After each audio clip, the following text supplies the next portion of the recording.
Per quanto riguarda il patrimonio pubblico abbiamo avuto alberi caduti, abbiamo avuto linee telefoniche con appunto i pali caduti. Purtroppo invece nell'agricoltura abbiamo situazioni drammatiche perché in questo momento il 100% dei vigneti della nostra area sono praticamente puliti, non c'è una foglia in piedi.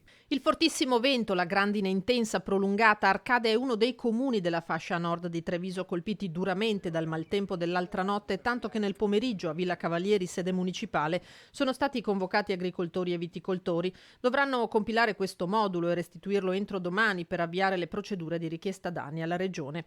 E proprio il parco della storica Villa Cavalieri porta i segni pesanti della furia del vento.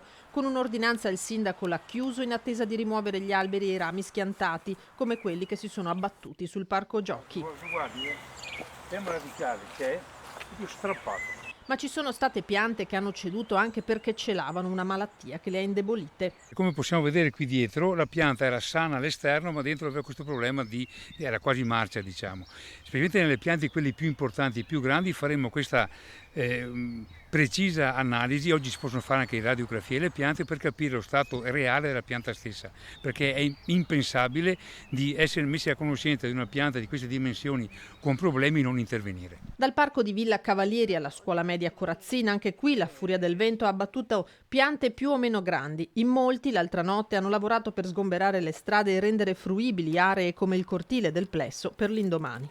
Devo ringraziare ovviamente i vigili del fuoco, sono arrivati tempestivi e hanno messo in sicurezza un paio di situazioni, specialmente di corrente elettrica, la protezione civile, gli assessori comunali, i consiglieri comunali, cioè tutti i volontari che si sono adoperati fino alle 4 del mattino per mettere in sicurezza il paese.